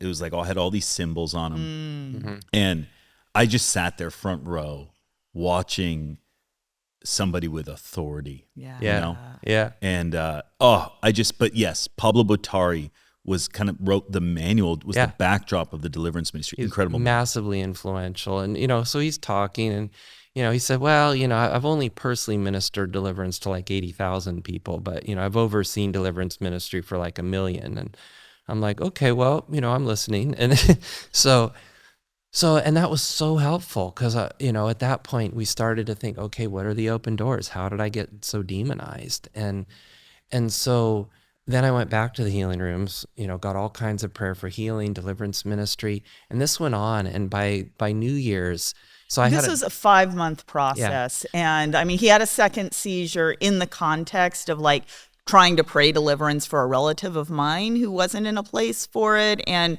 we basically like the second seizure was like an attack when we also didn't know how to like do cleansing prayers afterwards. So there was nothing like coincidental about the timing of this. So, a couple days after that, we're back in St. Louis. We go to the same prayer meeting and I'm leading worship because, we decided we liked and this is just after like someone else ministered. I mean, I think these are important pieces, right? Like who just commanded it to come into the light of Jesus, wasn't going to take it on. And so it's right after that, we're back at the same prayer meeting. He's leading worship. And so I'm leading worship and, there's maybe, 30 people in the room. And then I set the guitar aside and I just kind of slumped over. And the guy who was leading it, who had originally ministered deliverance to me at the same meeting, walked up to me and he said, and he named it by that name Candy had heard in her dream. He said, "You spirit, in Jesus' name, I command you to leave him now." And as soon as he said that, I wasn't ill. I just suddenly had to vomit. So I ran to the bathroom, vomited, and a few minutes later I walked in kind of sheepishly and everyone said, "Did you smell that?" And I was like, "It wasn't me." And no, it couldn't have been you. The entire church building smelled like a sewer exploded. It smelled horrible for a few minutes. It was like that sulfur and then it was thing. gone. Yeah. And that was the last of that was the end. Because I mean, like we kind of just glossed over, like it was 5 months, right? It would be like 3 hours at a pop. Or it would be like some super anointed, like this is what they do, praying, and he's like falling over and like a tentacle gets pulled off. Or this would be us like accosting someone in their hotel room after they tried to slip away from a meeting they were leading and they were supposed to pray for us and they got too tired and left. So we would like chase them down to their hotel room and they would come out. So, I mean, it was like over and over and over again. So that whole perseverance thing, like he got so much deliverance ministry, and then that was the end. And it was right after that he went to Cuba. And I mean, even the story of how you got to Cuba, he was praying about like whether to go and paying for something. I was coming back. So this was now January of 2004. I was coming back from a healing meeting in Canada, and I was like, "God, should I really go to Cuba? I mean, I got this medical condition and, the relations between U.S. and Cuba aren't great, and I don't know if it's a good idea." And so I was paying for some food in the Toronto airport, and I handed some change to the cashier, and she was like, "This isn't Canadian money." And I looked at it, and it was a Cuban 5-centavo coin. And it was like, the power of God hit me or something. I was like, I'll go to Cuba. Wow. And that's the first trip I went on with Global Awakening. So the thing is, so in the end, what's the rest of the story? I kept getting MRIs on my head for the next 7 years. And they kept following it. And they said, we're not going to do surgery or radiation or chemo because, and I talked about it. I met with a neurosurgeon and I was open to it, but they basically said, well, it's not clear that any of that would even prolong your life. It's more like a palliative thing. So let's just watch it. And if it gets bad, we'll intervene, but there's no reason to now. And so we kept watching it. And, I got more prayer. And then after 7 years, I had an MRI and they said, the radiologist said, well, all we see is some scar tissue. So, and the neurologist looked at that and said, well, unless you have any more symptoms, we don't ever need to see you again. And that was 15 some years ago now. And I've been totally symptom-free and fine. Okay. So, and out of that, I got really passionate about deliverance ministry and miracles, because I saw what happened to me and I thought, I don't want to see anyone suffer that. And so, I mean, it's another whole set of stories, but I've seen all kinds of deliverance ministry. I've, been part of deliverance ministry. But I think to get back to the question you asked that prompted all of this, right? And you asked on the scale of like, cessationist to word of faith, where would you fall? And I think with all of that, I think we fall very much on the warfare view of things. And a lot of that comes out of the deliverance, because I'm not going to say that every disease is necessarily the enemy right there demonizing people and causing it. I mean, it's possible, but what I will say is that when you press in, when you fight the good fight, when you don't take no for an answer, when you pursue God, you fast, you pray, and you make costly decisions to pursue God over healing, that's when we see more healings happen. It's not that they can't happen without that, but more does happen. And so if you consider that, as this was our experience, that there is an enemy, and the enemy's mission is to steal, kill, and destroy, and I was the direct target of that, then how can you do anything but say, God saved me, God healed me. I want to see other people set free and experience the same abundant life. And that requires warfare. You cannot just sit back and say, well, if it's the Lord's will, he'll heal, because I don't know that I would be alive if I had taken that approach. Yeah. Right? Because the enemy's not just going to say, oh, well, you've submitted yourself to God's will, so I guess that means we have to stop. No, that's not how it works. You have to resist it does not say, ignore the devil and he'll flee. It does not say accept the devil. It says resist the devil. Yeah. Right. So I think we fall on we are in a battle. The ultimate victory is won, and we still have to fight the battle now. Yeah. And like any battle, not every skirmish is going to result in victory. And the plain truth of it is, the statistics on mortality are quite alarming. 1 out of every 1 Christian still dies. So in the end, I was doing the math there. I was like, that's 100%. Yeah. Yeah. So, and even Lazarus got raised from the dead, died again. Yeah. Okay. So we are in a battle, and I think, what I want to see the kingdom of heaven advance. It advances forcefully. The violent take it by force. The kingdom of heaven is a violent thing. And that's my experience. I mean, after that, I've spent years and years. I've traveled more with Global Awakening, with other groups. I've seen miracles happen all over the world. We've investigated them. We've documented them. We've published them. But ultimately, I think the more you press in and the more you see it as a spiritual battle and approach it that way, the more victory you see. Wow. And it's not a guarantee. It's just that, like if you're a soldier in an army, your goal is not to die for your country, right? Your goal is to make the other guy die for his country. So, my goal is not to die without a fight. My goal is to see other people get free. Yeah.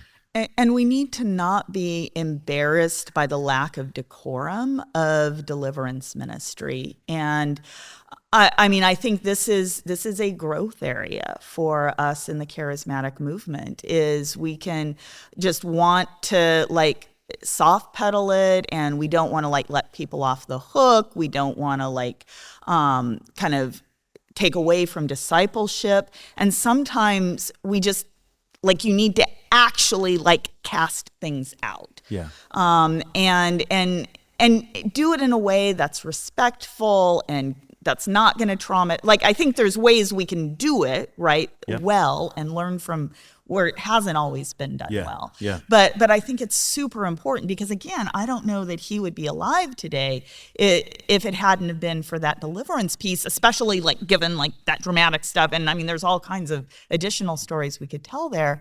But I mean, one other piece that I would kind of throw into this in terms of that spectrum and models, right? So I mean, I think like early, and I mean, I say this early, Wimber, because I think sometimes by saying already not yet, we can end up like explaining why we don't see more breakthroughs rather than pressing in for them.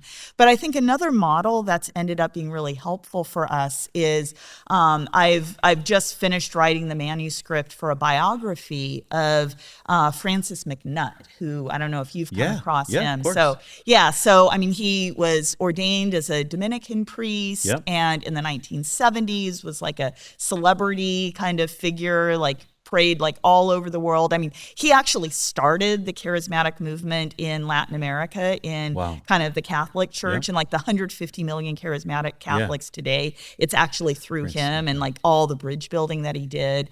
And then has this whole other kind of phase of ministry. But some of the things that I really like about his story, and like why I ended up writing a whole like book-length biography about him, is he was hurt by the church.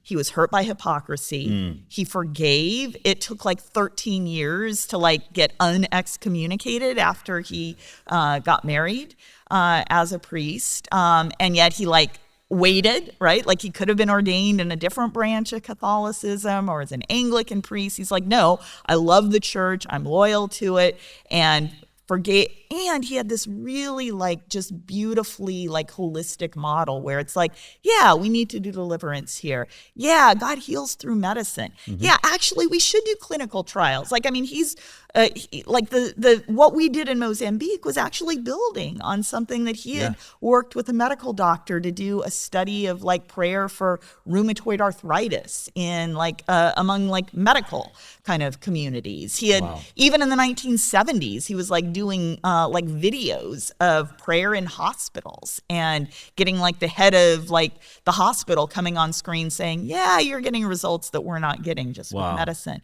So, I mean, I think like what I like about that model is you don't have to pick, right? Like you don't have to say like, either I'm going to like get rid of all medicine or pray. Or I'm going to either do all deliverance or I'm going to like have, right? I mean, it's God heals in so many different ways and cares about like our emotions and our minds and all of that. And so I think that's kind of important for like just to like experience like God's just so generous in the different ways that he goes about healing. How has this affected y'all's marriage? Well, I think, initially it was hard, right? I mean, I couldn't drive for many months and, I was running off to all these healing meetings and Candy was, taking care of our newborn. But I think, when you get married, you don't know which way your lives are going to go. You may think you know, but like you don't have any certainty about that. And I think in many ways, like we both grew up in fairly cessationist Protestant denominations, and we both grew up with kind of similar backgrounds. Like we were both from relatively poor families who ended up being nerds and got PhDs and stuff. So we started off similar, but I think all of this is something that we've gone through together. We've grown together. We've matured together. We're now writing papers together and working together. And I think, any kind of relationship, whether it's marriage or a friend, those relationships tend to do best when there's a camaraderie. In other words, when you're working together for common purposes and shared goals, and you're a team because you have a larger set of goals that you want to accomplish together. And I think there are things that so for example, we just are finishing a clinical trial at the University of Maryland looking at the effects of healing prayer, like brief healing prayer in a medical setting for pain and anxiety. And so we collected data. It was a huge team effort, and I talk about that a bit in my book also. But we showed that people with pain and anxiety who are coming to a doctor's office, if they just get 5 minutes of prayer for healing from a Christian who believes in praying for healing, they do better for the next couple months on their prayer and anxiety, or on their pain and anxiety, than people who instead just listen to instrumental music for 5 minutes. Wow. Okay, just 5 minutes of prayer has this lasting effect on well-being, and specifically for pain and anxiety.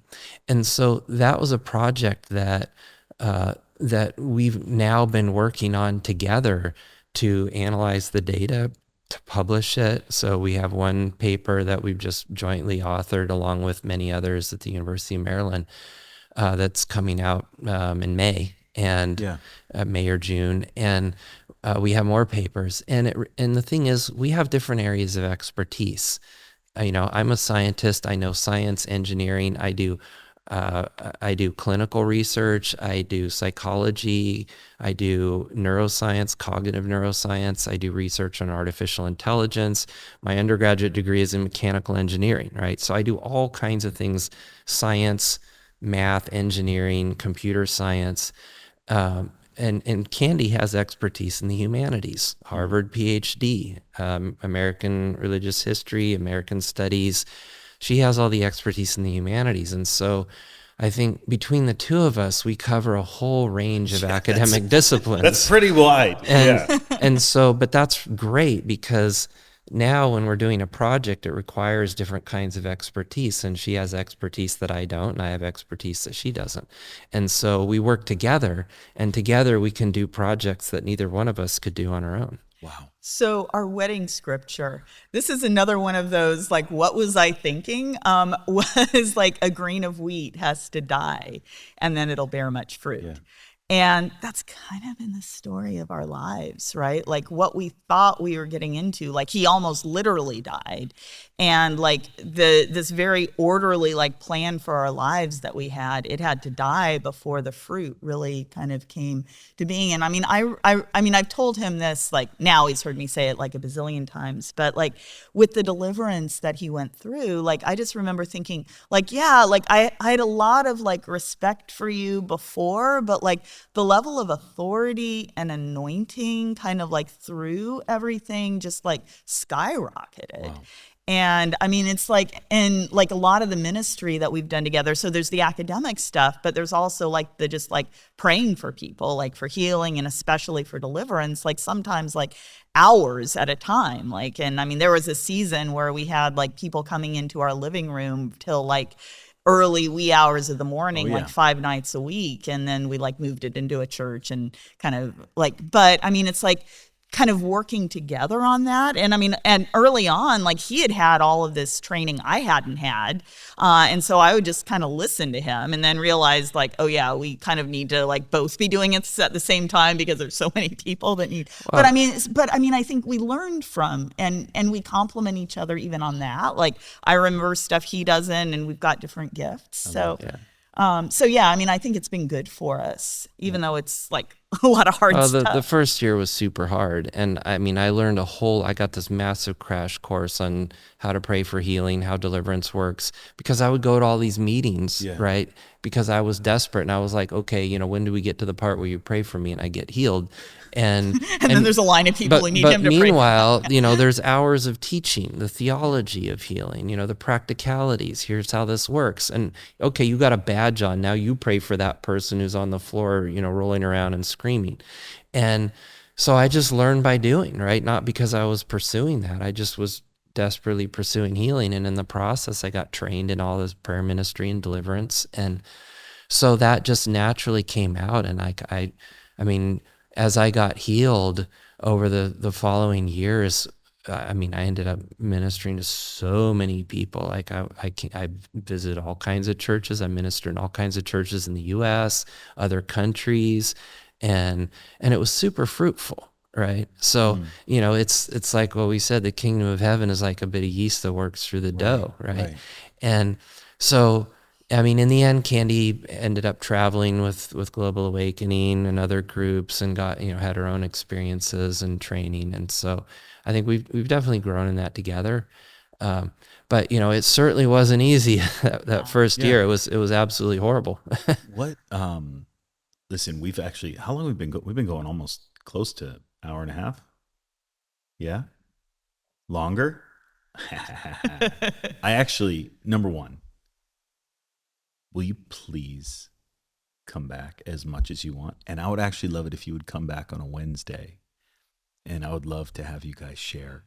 Oh, that'd be great. Yeah, we could do that. Love We to. do Supernatural Wednesdays, we call them. Yeah, that'd be fun. Yeah. And I would love that. I would absolutely love that. Mm-hmm. But I have a question. What do you guys? Okay? So you have done ridiculous amounts of research. You've helped be a part of this the institute, right? That does studies. You recently are now on TV which is that crazy to you guys? Well, someone gave us, well, it was me actually, specifically a prophetic word, like early Probably on. 20 years ago. Yeah, like 20 years ago. And it was so out of the box. And it was, there's going to be books and there's going to be TV. Mm-hmm. And like, I'm like, oh, he must mean like there'll be like a couple of articles. Like, I mean, it was so out there. Like, Right. I never, like, but actually, well, there kind of are books, Yeah. and there kind of is too. So yeah, I mean, this is not my plan for my life, Yeah. right? Well, so what are you dreaming Yeah. for that is the next impossible plan? What's something that you're setting your sights on right now? Totally. So I think the Global Medical Research Institute is this nonprofit research organization we founded in around 2011. And so you can see it. It's on the web, globalmri.org. And that came out of largely the study we did in Mozambique and Testing Prayer, the book that Candy published about that time. And so we founded the Global Medical Research Institute with the express goal of careful scientific and medical investigations of the effects of healing prayer. Yeah. And so that's what we've been doing now. We started off with case reports. So we'd look into claims of miraculous healings. We get all the medical records, have medical specialists evaluate it, and then publish the cases that seem to defy explanation. And so we've done a lot of that. And now more recently, we've started running clinical trials, looking at, clinically and across a whole population, what are the effects of prayer? And it's the same method that you'd use to test whether a new drug works, right? You're a drug maker, you want to see if your new pill works. So you do a clinical trial. So we've been doing that. And I think this gets to what I said earlier, is that if you want to have an influence, you want people to accept your claims, you have to play by the rules of the game. And the rules of the game are set by science and sort of medical research standards. And so far, our efforts have been relatively modest. And what I would love to see is for the Institute to grow and to be better resourced and to carry out more clinical trials. So we'll be at a Christian healthcare conference in a few weeks out in Reading, actually. And there we'll be talking with doctors and, allied health professionals. And what we're looking to do is build a network of like-minded people who really want to see the best, highest quality scientific and medical research done on these claims of miraculous healings and claims about the effects of healing through prayer. And I think there's just been so little done on that, and especially compared to practices from other faith traditions where there has been much more research done. And the Christian community is really behind in that, and I really want to see that grow and develop, because I think if we're going to make claims that something's effective, that people experience healing through prayer, just as an empirical claim, okay, there's a theological claim beyond that. But just as an empirical claim, we have to have the evidence. And right now we mostly don't have the evidence. Yeah. And that needs to change. And so I really want to see that grow and develop. And the other part of that mission is not just to collect the data, but to disseminate it. That is, to make it publicly known and build public awareness of the nature of all this evidence.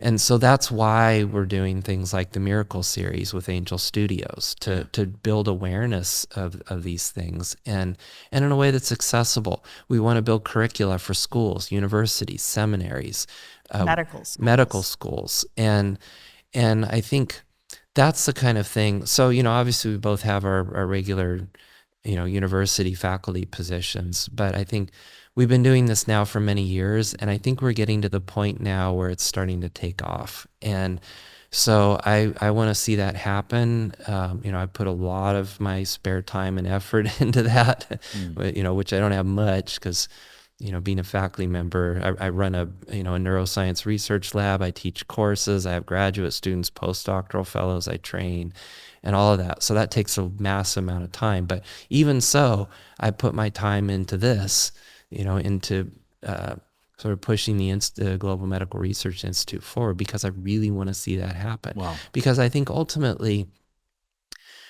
the Christian community we need to get past this sort of historical animosity between science and faith. Yep. Because if you look at the numbers, actually quite a large percentage of scientists are people of faith.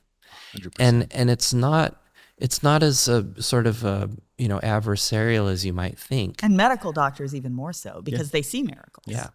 So I think the Christian community as a whole, I think we will all do better, and we'll find even more influence, and we'll better understand the truth about ourselves, about what God's doing, if we really invest in this. And so that's what I really want to see happen. So in order to see that happen, you need finance, you need people, Yep. right?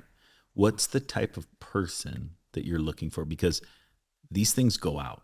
Yep. And then even beyond what the numbers are below the YouTube, or there's so give me a specific type of person. So you are a medical doctor or an allied health professional, and you're Or a Christian, biomedical researcher. or a biomedical researcher, and you're a Christian, and you've seen that God heals people, and you're looking at your gifts and saying, how can I use these gifts and talents and training that I have? Mm-hmm.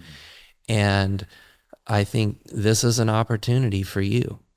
And it's an opportunity to combine the professional skills and training with Christian faith. Wow. To join with an effort that's going to, I think, what I would hope is raise the standards so that the question is not, how can you believe in miracles, for example? How can you believe that God healed? The question now is, how can you not believe? Yeah. Because there's so much empirical evidence for the effects of these things. And so I think medical professionals, biomedical researchers, retired individuals, maybe you're now saying, okay, I have time on my hands. What do I do? We have various retired medical professionals who work with us. We have researchers, and I think as we grow and expand our operations and financial resources, we're going to be looking to hire people. Yeah. So we have individuals with degrees in molecular biology, in various other health fields as well, and or maybe you're a medical specialist and you say, I'd be willing to help review some of these claims of miracles and provide really rigorous review from the standards of, my clinical training, my fellowship. All of these are the kinds of people that we want to connect with, and we want to build a network. And also, you may run a medical practice and you might be thinking, well, I would love to study the effects of prayer on health outcomes in my practice. We would love to talk with you, because we can help design studies. We can help with ethical oversight. We can help them get published. We would love to work with you to develop more clinical trials, because I think it's great that we've done, one clinical trial, but we really need many clinical trials. We need a really solid evidence base to understand, and to be clear about what's really happening. Come on. I love that. Because we really want this to be to live beyond us, right? Like this, we need we talk about shifting culture, right? We really do need to shift culture in even our charismatic community to value the medical vetting of the testimony. The testimony is great, but it's going to be building faith for more people with the medical. So we need more case reports of miracles published in journals, and people who kind of are in this medical world who kind of can come across those. Yeah. We need ministry leaders who are like looking for those cases to say, hey, actually, here's this really cool testimony. I can encourage that person to track down the medical evidence for that, because I think sometimes there can be like this resistance even among leadership of ministries, thinking like, oh, like I can't trust like researchers, and so there's a worry that somehow we're going to violate HIPAA laws. Like, that's not a problem. We can help with that. Yeah. Right. Or there's a worry that I'll lose my healing if I get the medical evidence for this. That also is like kind of mixing things up in a way that you don't have to be worried about. So if you have been healed of something and there is no medical explanation for this, we want to hear from you, right? Like, we want to help work with you to get your medical records. If you are a ministry leader or a medical professional and you come across cases, and I mean, things where, and we're looking for like, if it's a cancer, something that's been like metastasized, right? Like, not like, well, maybe it was it's great if it's the chemo that helps cure it, but like, we're looking for the cases where it's just really hard to explain medically. And so like, and that's like, and if it's like some sort of autoimmune thing, like, it really needs to be like a long time window.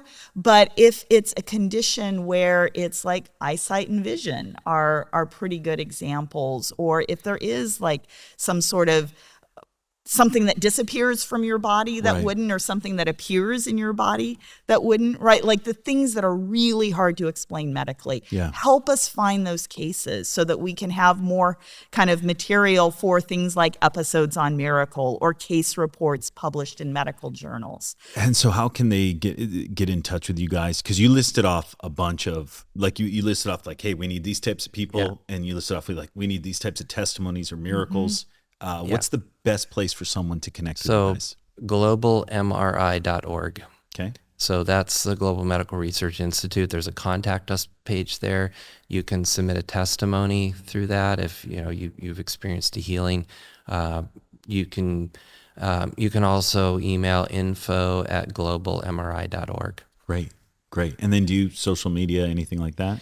We do, but not very much. Okay. Yeah, but you can just send me an email. I'm easy enough to find. You got to be careful what you say on here. Yeah, but I okay. Send me an email. And that'll be listed on the website. Sure. Great. Yeah. Okay. Guys, I could sit here and ask you a million questions. I have so many going on in my brain right now. Last one, just maybe very quickly. Mm-hmm. If you were to start this over again, the whole process, what would you do different? What would you change now, knowing what you know now, going after this for how many years you've gone after it?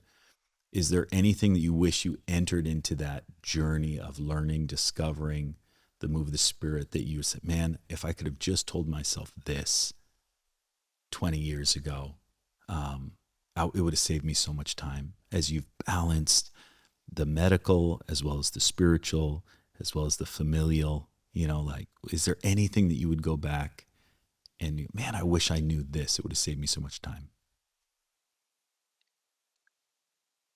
I think the one thing I would have loved to know is that I didn't die. I mean, because, and I say that because I lived for years with the thought that I was going to die, and Candy was going to be a widow, and my child wouldn't have a dad. And that thought never left me. It tormented me every minute. And I remember thinking to myself that I would pay a huge price for just 5 minutes without having that horrible crushing heaviness. But the thing is, it was that pain that just drove me forward to pursue God. Because medically, I didn't have any hope. And so I mean, I know that doesn't directly answer your question, but that is really the one. Came to your head. Otherwise, I don't know what I would have done differently, honestly. I mean, I probably wouldn't have, we probably wouldn't have, gone about spiritual warfare the way we did before. Yeah. I mean, it's a tough question, right? Because, for me, it was like probably a decade that I didn't sleep because I was terrified, right? And yes, I rejected and renounced fear and got deliverance from fear, and it was dramatic, actually, but it still was a battle for like a decade of my life, right? And so on the one hand, if you had told me all these things that were going to unfold, I would have probably run the other way, right? And never gotten married to him and would have missed out on all of this, right? And so I don't wish I had done that, right? Because what the enemy intends for evil, God uses for good. Come on. And it was like the grain of wheat died and it bore much fruit. So, I mean, yes, like from a kind of selfish point of view, like because part of it, we were like doing spiritual warfare we shouldn't have been doing. Part of it was, the whole like healing gods thing was that partly how we got demonized was because we were doing alternative medical things that were opening us up to demons because our baby was breech and I wanted to get her to flip. And so we're like, oh, we'll just do like this moxibustion mugwort herb on my toe, which is an acupuncture technique. And we'll just somehow use this chiropractic technique to persuade the baby to. So we were like doing all this occult stuff. So, I wish we wouldn't have been like doing idolatry and doing occult witchcraft stuff that got us demonized. But again, we wouldn't have learned about the importance of deliverance and we wouldn't be in a position to help see other people get and set free. It was Pablo Batari who kind of put us onto this, right? Yeah. Because we go to this meeting and I asked him, like, Pablo, here's what's going on. And his question to us was, so what did you do that let the enemy in? And, we're thinking, well, I don't know. Let's see. Well, we did burn this mugwort herb on our little toe to try to, channel some power to we make didn't even say that. We didn't even know that. We were persuaded by a medical journal And article Pablo on it. was like, so you invoked a spirit to help you turn the breech baby. And we're like, Yeah, well, and he's like, yeah, you Americans have plenty of demons in your churches. They're just really comfortable there, and that's why they don't necessarily manifest. Gosh. And so, it took kind of like seeing into our culture from an outsider point of view to see that we've got it. So, I think there's a lot of things that we've learned along the way that we could have spared ourselves a lot of pain if we had known those things earlier on, but then we also wouldn't have had like all the fruit from it. Two more quick questions before, and I know that James does not like me right now, but it's okay. I actually really, 2 minutes. Have you done any research into ayahuasca? And do you have anything that's coming out, or have you published anything on the trend of people going? Because I've had friends that have done it, not like in the church, outside of the church, friends that have done it. There are prominent Christian YouTubers that have experienced massive PTSD that have seen incredible, and it's actually, they talk about it leading to their faith. And so have you done any of that research? I've had a lot of students write papers on it. And so I've thought about it. And it goes back to like pharmakia, right? Yeah. Sorcery. So, I think you may want to kind of speak into this too. I have concerns about using substances to facilitate spiritual experiences. That makes sense. Because, like, again, biblically, it's like, it's pretty clear, don't do this. Yeah. Don't do divination. Okay. And don't worship God the way that these other peoples worship God, right? So, people have experiences that feel spiritual, but I think it's dangerous. Okay. I wouldn't touch it. We'll hit it on the next one. My second and last question is sensory deprivation tanks. Have you done any research? Because I actually have an appointment today. Oh, interesting. I've actually been doing it for years. Okay. I love it, but I actually humbly am going is this something that I should, for those of you who don't know, it's like, you just kind of lay in salt water and I basically fall asleep. And I've studied it out a little bit. I haven't found any spiritual connections with it. This is why I do it. It's like a place where I can Yeah, I mean, that would be my question, right? Yeah. Would be, and I'll let Josh have the final word on this. Be honest with me. Well, would be the why is it supposed to work? Like, I mean, the moment you start talking about salt water, because I haven't actually looked at it. Oh. But when you talk about salt water, there often are like some pretty spiritual explanations as to what the salt is supposed to be doing. Yeah, it floats and maybe you, it so just you makes don't. you float. It So, floats I mean, you, so there- you just relax. So, and that may be the case. So I don't want to kind of like Okay. put a wet blanket on You your, can. I your don't. practice. I am I'd have asking to look this. into that one. I am asking this one because I really value your opinion too. Yeah. It's something that I've thought about, but I've never I don't go in there and have any spiritual experiences except pray. Like I pray while I'm there. Have you just? So, I mean, salt in water does increase your buoyancy because it increases the density of the water, so it pushes you up. That's why you float in the Dead Sea. Yeah, right? and that's the purpose is like so you I just don't relax. that by itself. I don't see any issue with that. I think so I'm not aware of any particular spiritual associations with sensory deprivation tanks. I think whatever it is, you have to ask, like, to figure out, like, should I be engaging in this and as a Christian? You have to ask, is it first of all, why is this supposed to work? Is it invoking a spiritual power for why it's supposed to work? And if it is, what spiritual power? Because there's not a neutral spiritual power. And so, and then beyond that, I think you have to ask, like, what are you opening yourself up to? Because like the enemy doesn't come along and say, hey, why don't you let me oppress you today? Yeah. Well, Right? and usually the marketing materials aren't going to come out and say, by the way, this is like a spirit that's not compatible. So, I mean, when we're saying you have to ask why it's supposed to work, we're saying beyond like the superficial advertising. But so the way it works with the enemy is he offers you something. Right? You need help with something, he offers you help. And you take that help, but the exchange is that by taking that help, you've opened that part of your life to the enemy. And now you have an open foothold. You have an open avenue of a spiritual attack against you. Yeah. And that's why in deliverance, the first thing you do is renounce whatever benefits you are getting from the thing, because you have to do that before you can kick it out, right? Jesus will set you free from your enemies. He won't set you free from your friends. Yeah. So I think whatever it is, those are the questions that we found really helpful in guiding you to come to the answer. You just made a really profound statement. Jesus will set you free from your enemies, not from your friends.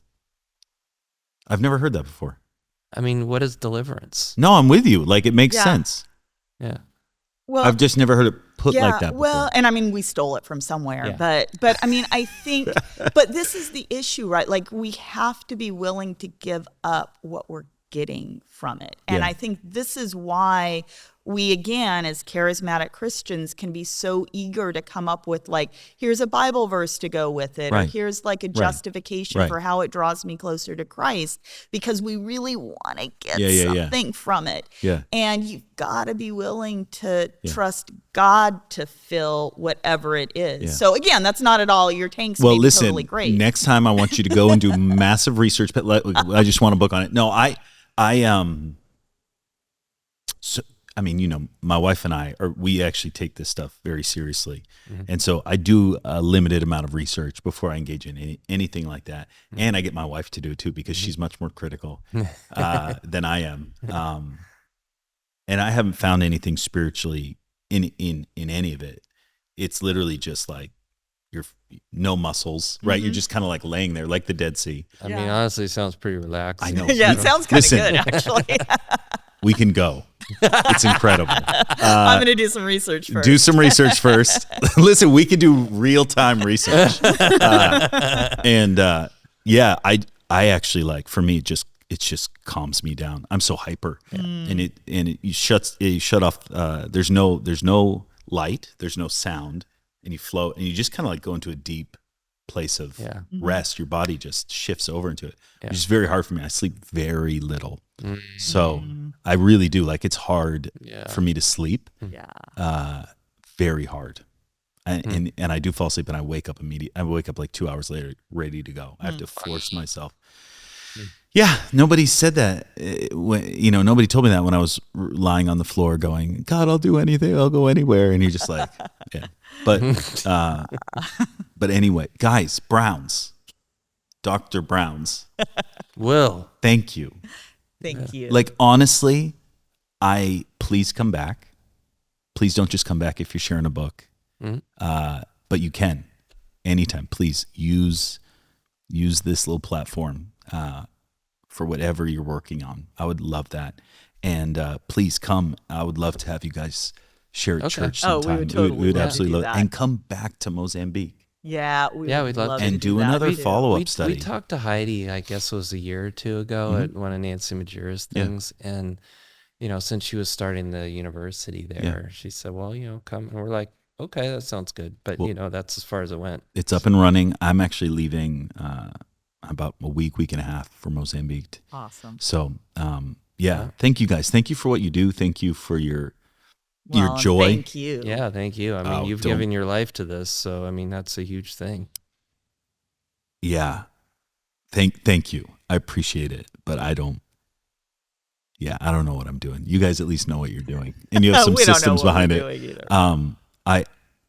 My journey was not academia. But the older I get, the more I respect it.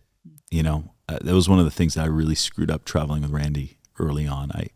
I was more interested in the miracles and not the foundations that he had built. So I've spent a lot of the last 8 years of my life really trying to grow exponentially in not just copying what other people say, but actually putting the time into what do I believe. That's great. And conversations like this actually really, really help me. Yeah. And they help those who are watching grow. Yeah. And what I find is the body is so beautiful. Love the Lord with all of your heart, with all of your mind, with all your soul, and with all your strength. If you look at those original words in Hebrew, it's more encompassing than what we think mind, heart. It really is beautiful, and to see the unique creation of individuals, and when they find that connection with the Lord put them for, at least for that season or for their life, it's so beautiful, especially if they walk it out with excellence, which obviously you guys do, and I love it. I had one other question about criticism and how have you handled, because when you put yourself out there, you get the critics as well, and but we'll save that for the next time. Yeah. Sounds because fine. as you land in a space like this, you also land in open up to believers coming after you. So it's not just the enemy. Definitely had it. Yep. Yeah.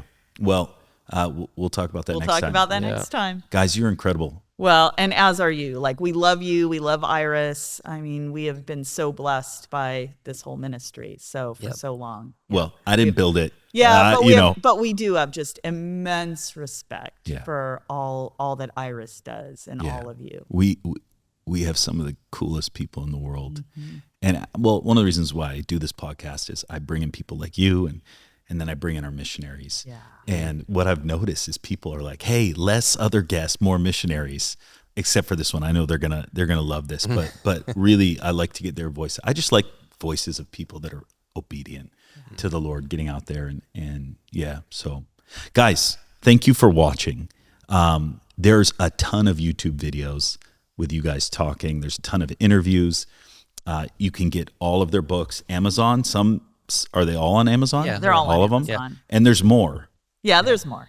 There's more. But this is the one. This is the one, Proving a Miracle. Go out, get it. Buy it for your mom. Buy it for your dad. If you don't have a mom or dad, buy it for your kids. Just share this, and give it to somebody who doesn't believe in miracles. And this would actually be really good for college kids, because there is revival going on. Oh my goodness. On college campuses, among our students, and this is written to answer the questions that college kids have. I got a call yesterday from a student that 2 weeks ago had this like crazy encounter with the Lord. He goes, I want to travel with you this summer. I was like, I don't really know you.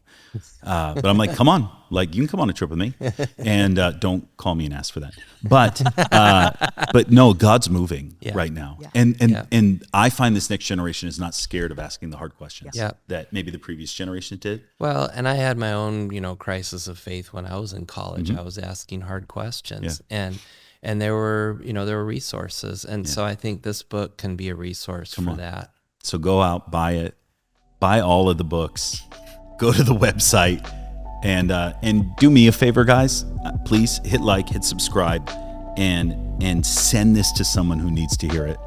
We love you guys. We'll catch you on the next episode of the Iris Global Green Room. We'll see you. This is a blast.